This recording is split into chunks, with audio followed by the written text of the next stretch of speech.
If you're a beginner, how much should you spend on drums? Or if you're an advanced gigging player, how much should you spend? Today we're comparing three very different types of drum sets here in my studio, and we're gonna find which type of kit might be best for you. Hey everyone, welcome to The Non-Glamorous Drummer. I believe that no matter who you are, you can master the drums when you're armed with the right know-how. I believe this video is going to help you do just that. So if you're new to the channel, be sure to subscribe and also check out the free e-guide in the description, How to Learn Any Song in Under 60 Minutes. It's a powerful method that trains your ear and helps you memorize a bunch of songs for a gig. It's going to save you a lot of time, so be sure to check that out while you're here.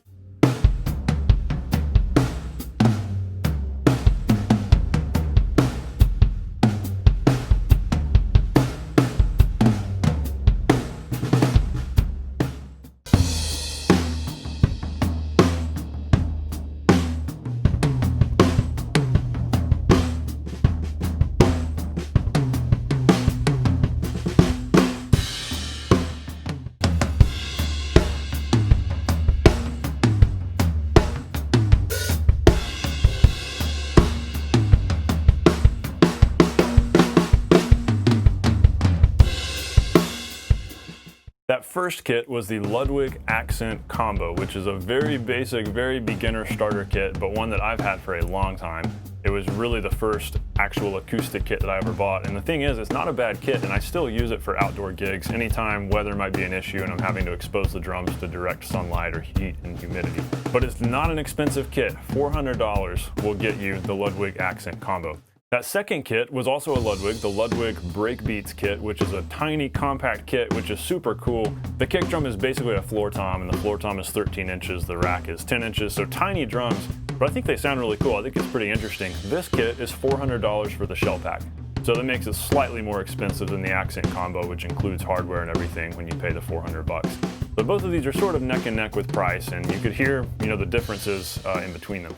The third kit was my primary studio kit that I play all the time here and that I use for recording. It's a Gretsch Renown, which is roughly a $1,600 kit. That's about how much you can expect to pay for the shells. We'll talk about the Renown a little more in a minute, but first let's compare the two Ludwig kits, the Accent Combo versus the Breakbeats.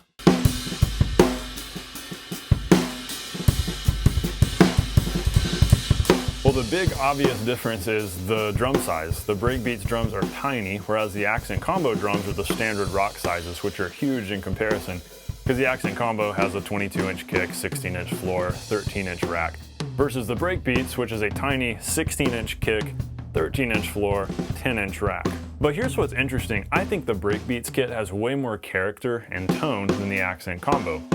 I think when you're dealing with cheaper drums, a lot of times you can get a nicer tone and a more interesting sound that's punchier and warmer when you've got smaller drums.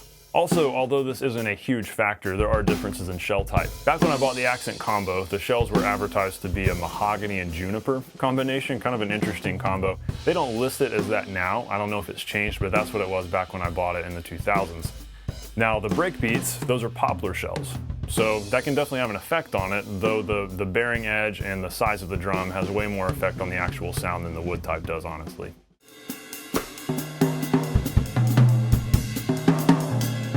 But now what sets the Renown apart? Well, it's obviously a more expensive kit. It's got maple shells, the drums are super nice, they've got the Gretsch silver sealer on the inside.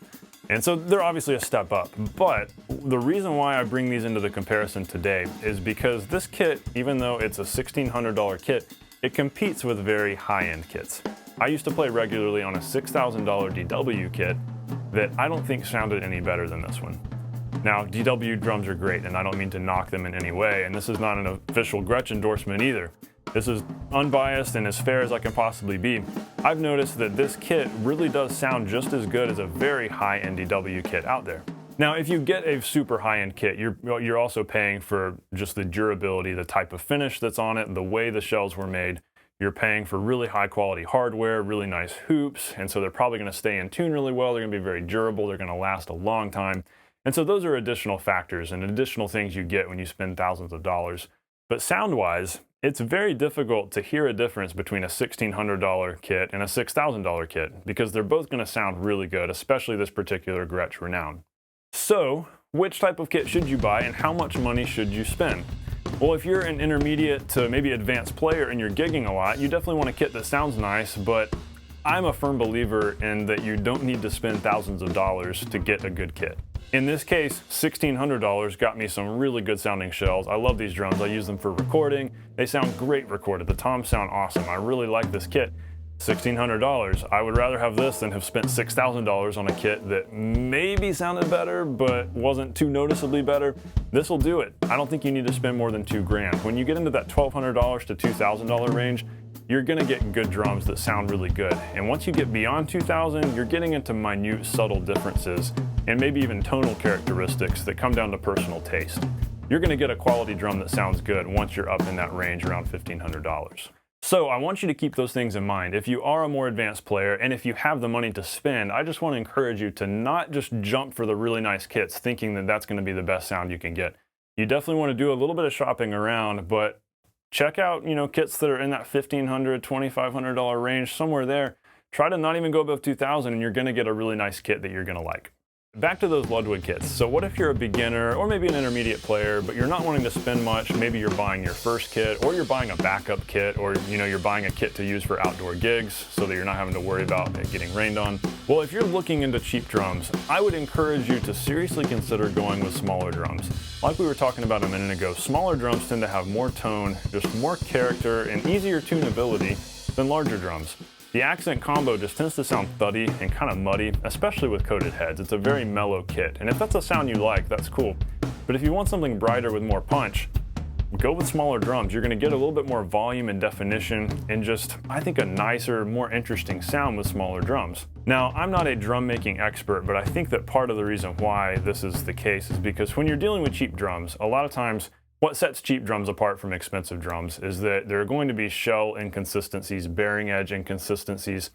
Maybe the shell isn't entirely round, or maybe it warps over time, or maybe the bearing edge isn't cut perfectly where it's totally even. Basically, those bearing edge inconsistencies are going to be more apparent in a bigger drum. So you could have an imperfect bearing edge on a small drum and you're going to be able to tune it up probably just fine and it's going to sound okay. But with a big 16-inch floor tom, it might be a little more troublesome and you might have a harder time getting tone. And so I've noticed that smaller cheap drums tend to disguise the fact that they're cheap a lot better than bigger cheap drums. So that's why I'd encourage you to check out small drums. So if this video has helped you out, be sure to subscribe. Also be sure to download the free guide in the description too about how to learn any song in under an hour. It's a really powerful method that'll definitely help you out. Let's dive into that back-to-back footage before we close out today's video. I'll see you next time.